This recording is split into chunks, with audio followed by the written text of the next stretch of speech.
Hey everyone, let's talk about something tonight. Imagine trying to get clean, really properly clean, without a single bar of soap, no bottle of shampoo, and definitely no private, steaming hot shower waiting for you. For the ancient Romans, this wasn't a hypothetical challenge, it was just Tuesday. Thinking about it, if you were living back then, figuring out your daily hygiene routine might have been more stressful than filing your taxes today. It's a little funny, isn't it, how something so basic to us was such a grand, public affair for them. Before we dive in, if you enjoyed these little journeys into the past, maybe take a moment to like or subscribe. It helps our small channel grow. And I always love seeing in the comments where you're all listening from, and at what time of day or night. It feels like we're all gathered around a quiet, digital campfire. So get comfortable, maybe with a warm drink, and let the sounds around you fade away. Alright, let's gently push open the heavy doors to the past and step into the world of ancient Rome. To truly understand Roman cleanliness, one must first understand their relationship with water. It was more than a resource. It was a symbol of power, of civilization itself. The lifeblood of this obsession was the aqueduct. These were not mere pipes, but monumental works of engineering, vast stone arteries stretching for miles across the countryside, carrying millions of gallons of fresh water into the heart of the city every single day. This constant, abundant flow made possible what is arguably Rome's greatest contribution to the art of living, the public baths, or thermae. These were not shabby, utilitarian washhouses. They were sprawling, opulent complexes, often gifted to the populace by emperors seeking favor. Think of them not as baths, but as palaces for the people. For a very small fee, or sometimes for free, any Roman citizen, from the patrician senator to the humble plebeian, could enter a world of marbled halls, soaring vaulted ceilings, and exquisite mosaic floors. These bathhouses were the epicenters of Roman social life. They were far more than a place to get clean. Within their walls, you would find libraries, art galleries, gardens for leisurely strolls, lecture halls for poets and philosophers, and even stalls selling snacks and drinks. Crucially, they also contained a palestra, an open-air gymnasium where men would exercise, wrestle, and play ball games before beginning the bathing ritual itself. The act of bathing was a structured, almost sacred progression, a journey through different temperatures and sensations designed to cleanse both body and spirit.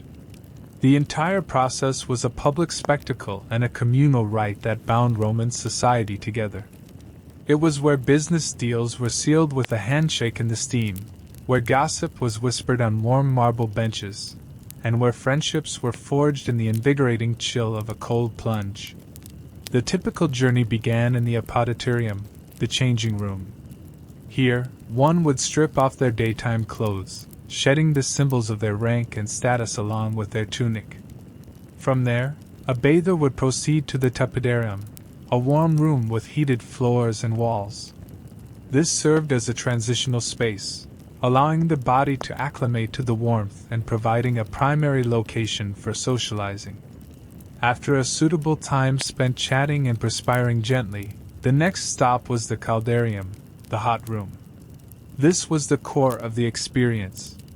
The air was thick with steam, the heat intense, generated by a sophisticated underfloor heating system called the hypocaust. Here, one would sweat profusely, opening the pores and loosening the dirt of the city.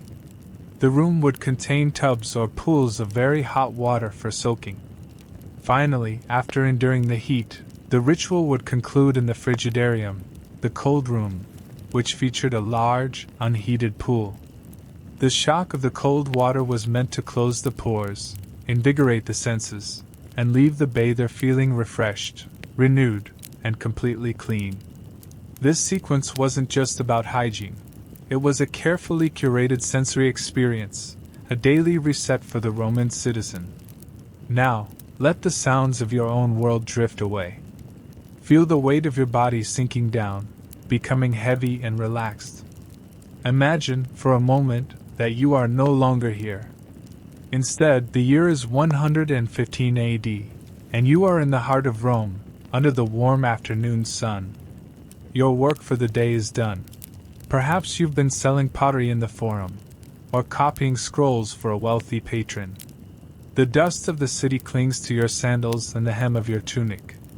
You feel tired, grimy, and the thought of the baths is an irresistible pull. You make your way through the bustling streets, the noise of rattling carts and shouting vendors fading slightly as you approach the magnificent baths of Trajan. You push past the heavy leather curtain at the entrance, and the world changes. The air that hits you is warm, humid, and filled with a constant, low roar of 100 conversations blending together. It smells of damp stone, of charcoal from the braziers, and of the countless perfumed oils used by your fellow bathers. You head to the apoditorium. It's a vast, echoing chamber. All around you are men of every shape and age. A muscular, scarred legionary carefully folds his uniform, his movements precise and disciplined. Not far from him, a round-bellied merchant laughs loudly with a friend, their voices bouncing off the high ceiling. You find an empty niche in the wall for your clothes. There are attendants, but stories of theft are common. You decide to entrust your tunic and your few coins to the young slave you brought with you, instructing him to keep a close watch. As you stand, stripped of your clothes, you notice something profound. Without the toga of a senator or the rough-spun wool of a laborer, everyone here is simply a man. There's a strange equality in this shared nudity, a temporary dissolving of the city's rigid social hierarchy. Barefoot, you pad across the floor, its mosaic tiles cool at first, then growing warmer as you enter the tepidarium. The warmth is a gentle embrace. The light here is softer, filtered through high, arched windows. You see familiar faces. A neighbor leans against a marble column, deep in a quiet discussion about the price of grain. A group of young men are playfully arguing over a recent chariot race. You might pause here, sit on a carved bench that is pleasantly warm to the touch, and just absorb the scene. You exchange a nod with an acquaintance, maybe catch a few snippets of political gossip that you'll share later at the dinner table. This is the social heart of Rome, and you are a part of it. After a while, feeling a light sheen of sweat on your skin, you decide you are ready. You rise and make your way towards a doorway from which a much more potent heat emanates.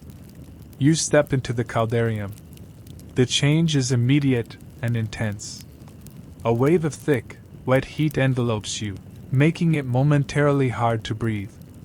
The room is dimmer, filled with a swirling steam that blurs the edges of everything. Through the haze, you see the glistening bodies of men, some submerged to their necks in a steaming pool, others lounging on marble slabs, their eyes closed in blissful surrender to the heat.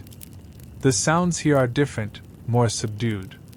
The boisterous conversations of the tepidarium are replaced by murmurs, the rhythmic splash of water, and a curious scraping sound. It's the sound of metal on skin, a sound we'll come to understand a little later.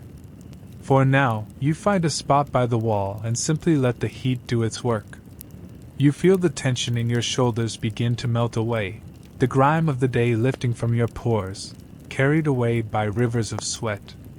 After what feels like an eternity, but was perhaps only 15 minutes, you can bear the heat no longer. You stumble out of the steamy haze, your skin flushed and red, and make your way to the final destination, the frigidarium. You stand at the edge of the large, deep pool. The water is clear and still, reflecting the light from the open-air courtyard beyond. You see others gasp as they plunge in. Taking a deep, preparatory breath, you descend the steps and submerge yourself. The cold is a stunning electric shock. It seizes your breath, but it isn't painful. It's a jolt of pure life, washing away the oppressive heat and the last vestiges of fatigue. When you surface, you feel utterly reborn. Your skin tingles, your mind is sharp and clear, your body feels light and profoundly clean. You emerge from the water, droplets cascading from your shoulders, and you know, in a way that is deep and certain, that you are a citizen of the greatest city in the world. You are Roman, that peculiar scraping sound you might have imagined hearing in the hazy heat of the caldarium? That was not an incidental noise. It was the very heartbeat of the Roman cleaning process. It's a sound that separates their world from ours perhaps more than any other, because it signals the absence of something we consider absolutely essential for washing: soap.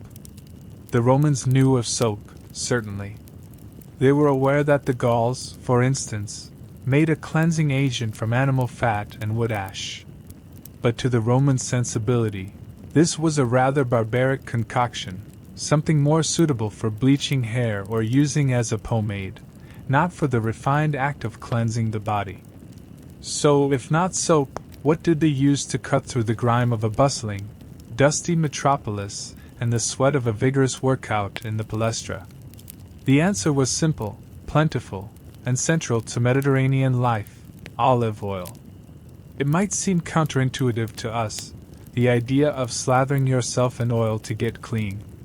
But the science behind it was, and is, sound. The oil, when massaged into the skin, acts as a solvent. It binds with the dirt, the dust, the dead skin cells, and the sweat that has accumulated on the surface of the body. Think of it as a primitive, but effective, form of cold cream. This wasn't just a practice for the wealthy elite. Olive oil was a staple commodity throughout the empire, and its use in the baths was universal. A Roman heading to the Thermae would typically carry a small personal kit, which almost always included a flask of oil, known as a guttus, and the crucial tool that made the whole process work: the strigil. The strigil was a simple but ingenious device, a scraper usually made of bronze or sometimes iron. It had a handle for a firm grip and a long, curved blade, not sharp enough to cut, but with a fine enough edge to effectively shear the layer of oil and grime from the skin. The ritual was practiced with a certain methodical grace. After exercising to work up a healthy sweat, a Roman would retreat to the warmer sections of the baths. There, they would anoint their body with oil, either doing it themselves or, if they were wealthy enough, having a slave perform the task. They would let the oil sit for a while, allowing it to merge with the sweat and loosen the dirt. Then came the scraping. With firm, deliberate strokes, the strigil would be pulled across the skin, lifting off the oily mixture in thick, satisfying curls. The resulting waste product, this cocktail of oil, sweat, and exfoliated epidermis, had its own name: glio. And here, the Roman approach to hygiene takes a turn that can seem quite strange to the modern mind.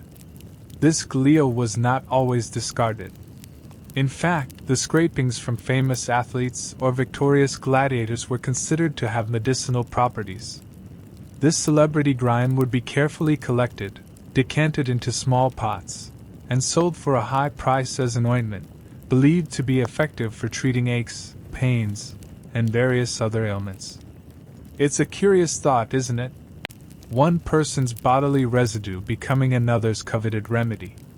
Some historians suggest this might be an exaggeration, but plenty of accounts and archaeological finds confirm that this bizarre recycling of filth was a genuine, if perhaps niche, part of Roman life.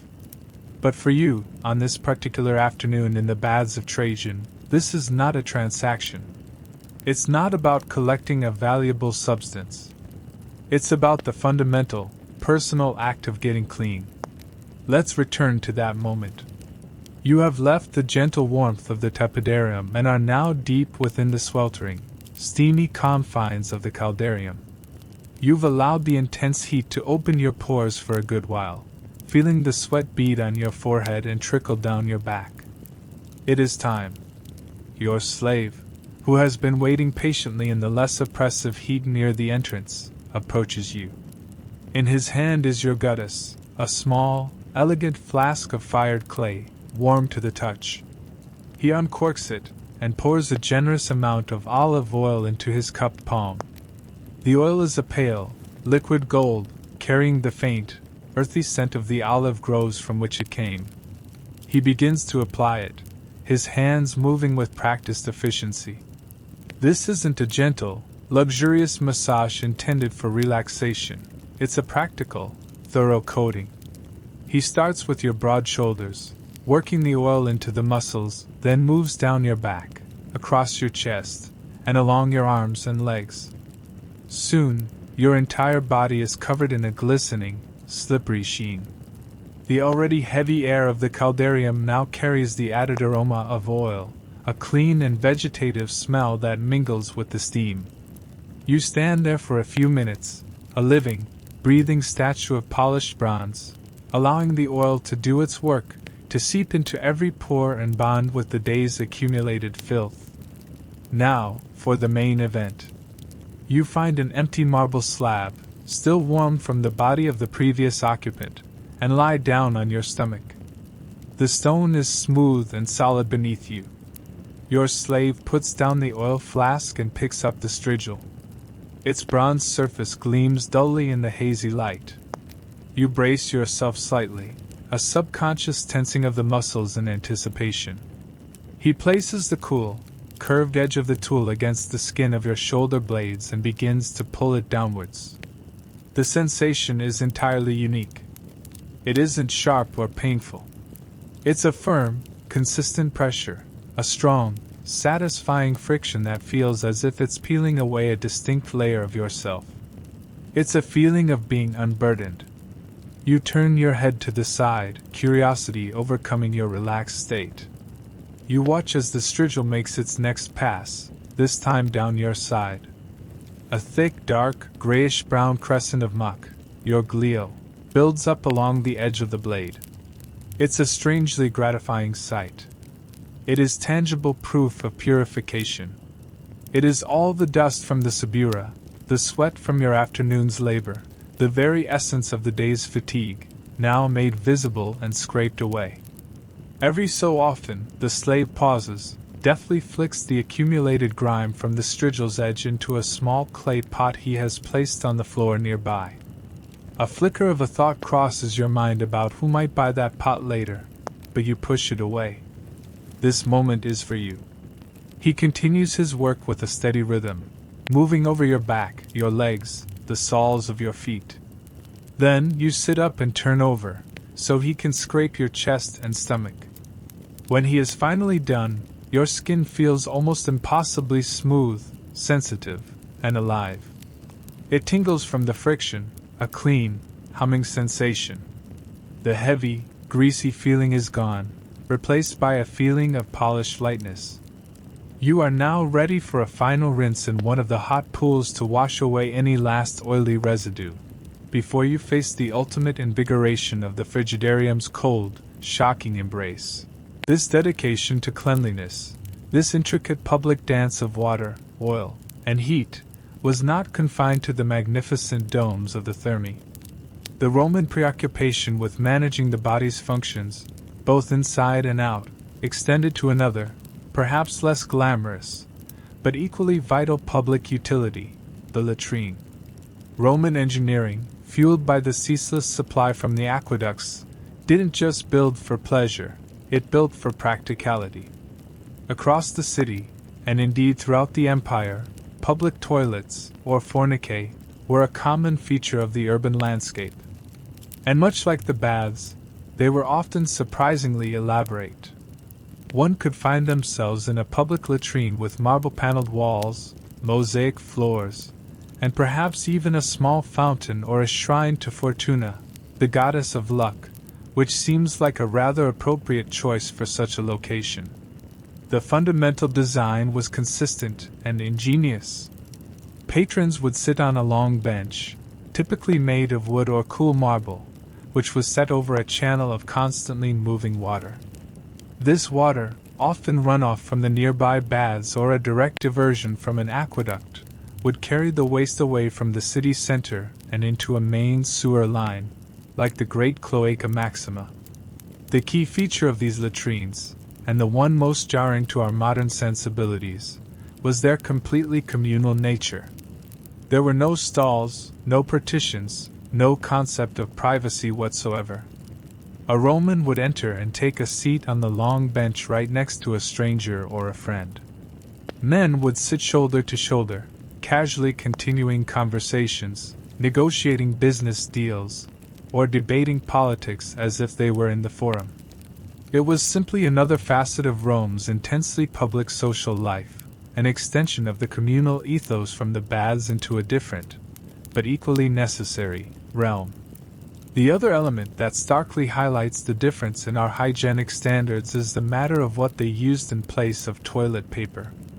The Roman solution was the xylospongium, which is a wonderfully fancy term for a very simple object, a natural sea sponge attached to the end of a wooden stick. After concluding one's business, a person would use this device to clean themselves.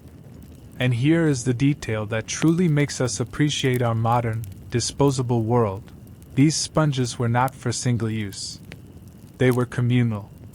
After use, the xylospongium would be rinsed in whatever was available, either the channel of running water at their feet, or a bucket often filled with salt water or a strong vinegar solution that was kept in the room, and then returned to the pot for the next person to use.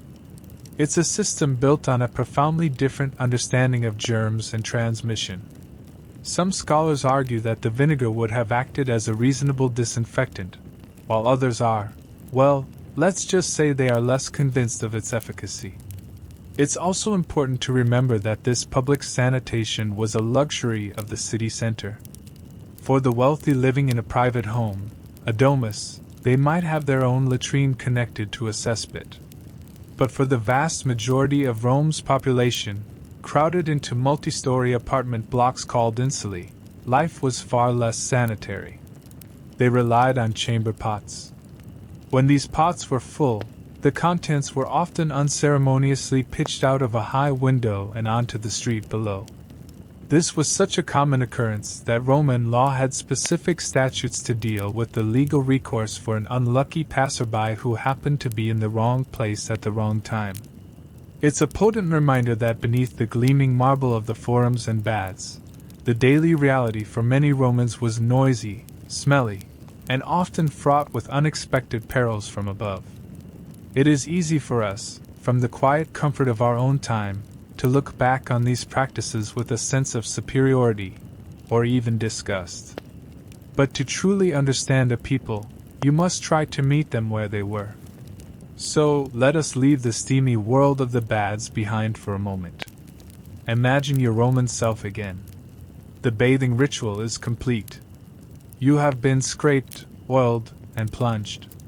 You feel clean, renewed, and dressed in a fresh tunic. As you make your way through the city, planning your evening meal, a certain biological need makes itself known, one that requires more than a quick stop in an alleyway. You decide to visit a nearby public latrine before you head for home. You approach a respectable-looking stone building tucked between a bakery and a cloth merchant's shop. Pushing open the door, you step inside.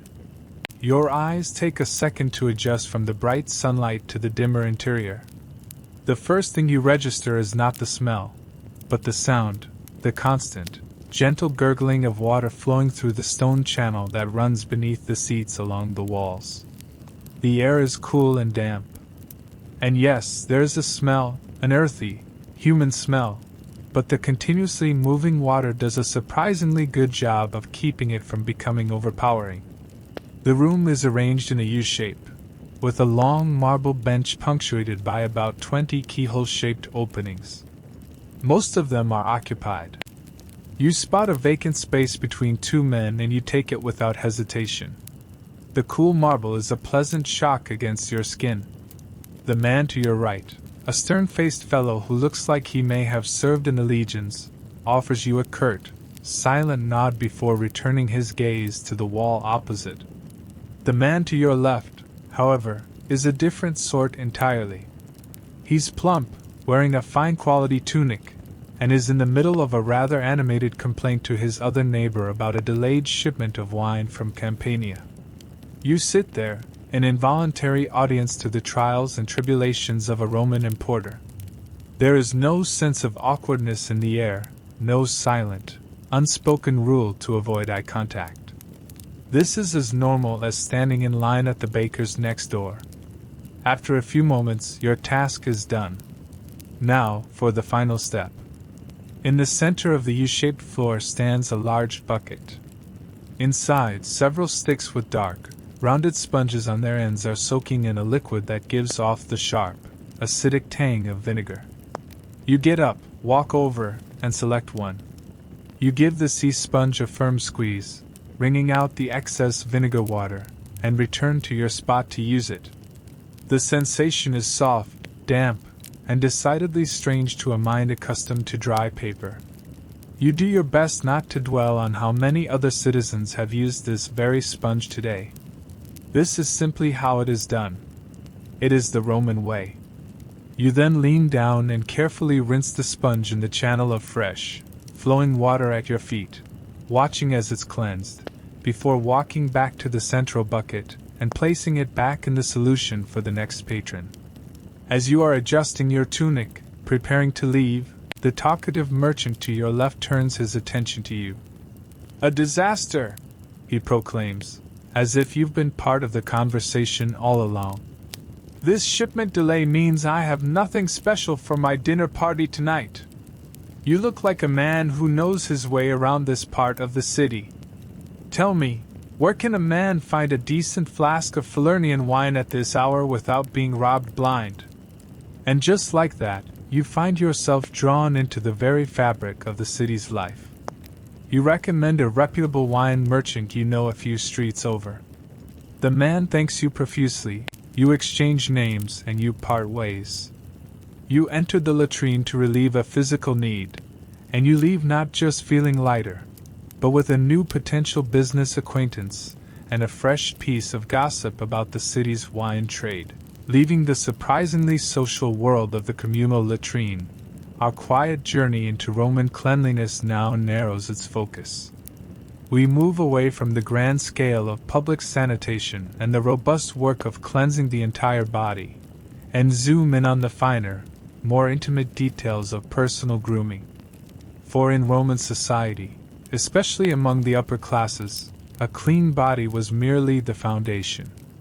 To be truly presentable, to navigate the intricate social landscape of a dinner party or a public ceremony, one had to manage their appearance with meticulous, and sometimes rather curious, care. This was the final polish, the art of presenting oneself to the world. Hair, for both men and women, was a significant marker of status and identity. For much of Roman history, the ideal for a respectable man was a short, neat, clean-cut style, often combed forward in a manner we now associate with Julius Caesar. Beards fell in and out of fashion. For long periods, being clean-shaven was a key signifier of being a civilized Roman, as opposed to a barbaric, bearded foreigner. Men would frequent the local tonsure, or barber, whose shop was another of Rome's many miniature social hubs, a place to get a shave and catch up on the day's news. For women of means, however, hairstyles were far more complex. They were elaborate, towering constructions, a form of competitive art.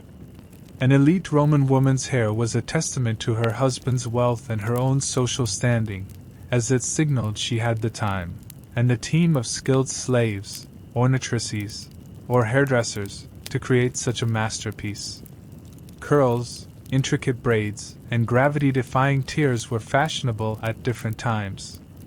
Wigs, called capillamentum, were also extremely common, crafted from the hair of conquered peoples.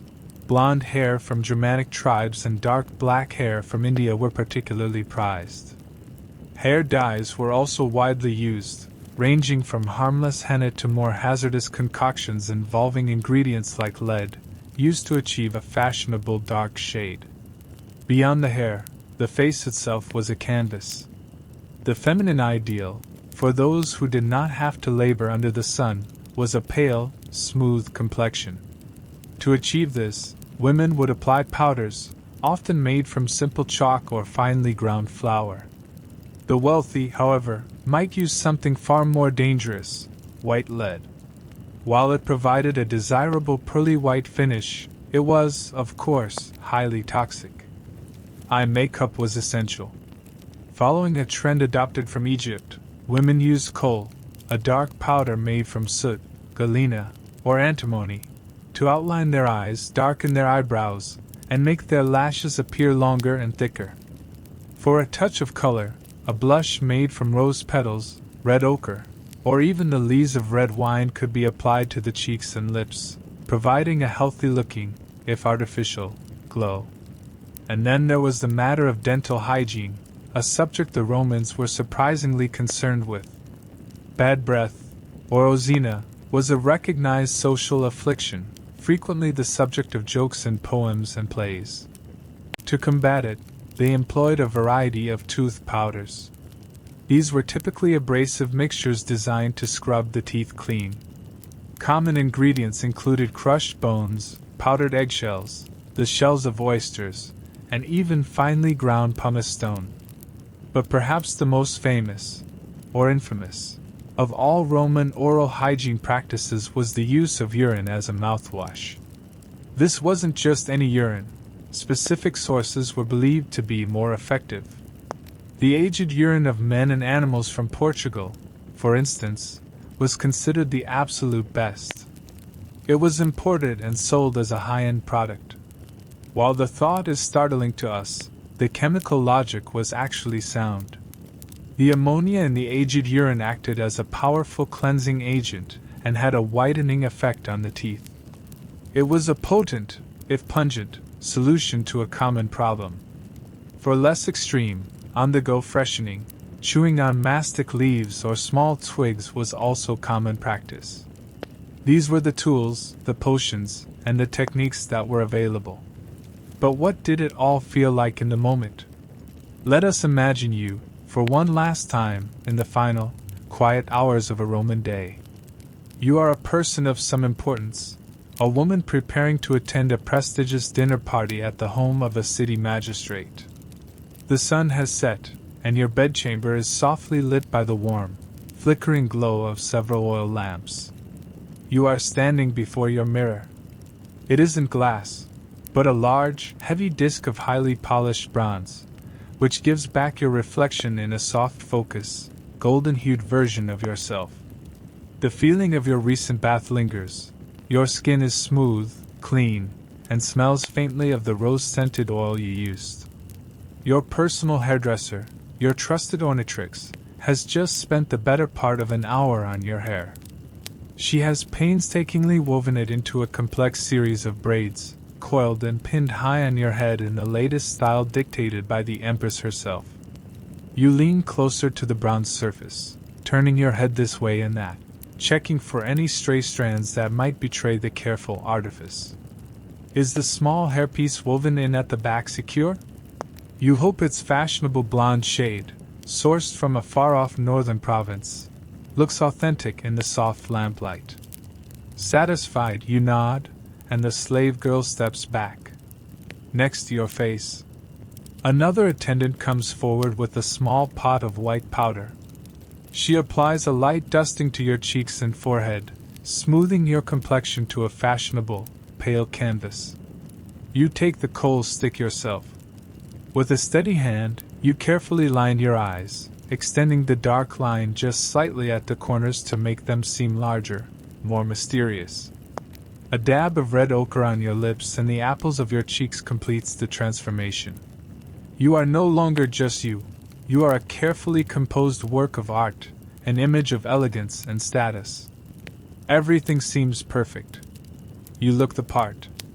But then, as you are about to select your jewelry, a small, nagging worry surfaces from within. Your host tonight is famous for his lavish generosity with garum, that powerfully salty, fermented fish sauce that Romans put on almost everything. You enjoyed it immensely at your midday meal, but now, the memory of its potent flavor makes you suddenly conscious of your own breath. Will it be noticeable in the close confines of the dining couch? You discreetly pick up a small, fragrant mastic leaf from a silver box on your vanity and begin to chew it. hoping its piney resin will mask any lingering odor. You briefly consider a quick rinse with that special, potent mouthwash your husband imported from Lusitania, but the thought of the taste makes you shudder slightly. No, the mastic leaf will have to suffice. You take one final look in the mirror. The gold of your earrings glints as you move. Your finest silk stola hangs in perfect, graceful folds. You are ready. You are not just clean in the simple sense of the word. You are curated, composed, and presented. And so, your evening begins, and you step out into the Roman night. But for us, our story must come to an end here. The imagined sounds of that dinner party, the soft music of a lyre, the clinking of silver cups, the murmur of polite conversation, all begin to fade, growing distant, receding like a scene from a half-remembered dream. The flicker of the oil lamps in your room seems to grow dimmer, casting longer and longer shadows, until the polished bronze mirror reflects nothing but darkness. All of these tiny, intimate rituals, the strange sensation of the strigil on skin, the shared, quiet moment in a public latrine, the faint worry about one's breath before a party, these were the fabric of a life. They weren't history then, they were just Tuesday. Now let all these details soften and blur.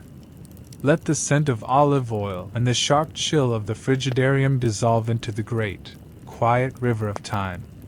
Allow it all to float away, gently, peacefully, as you, too, now drift away, letting go of the day, and sinking into your own deep, quiet darkness. Into sleep. Good night.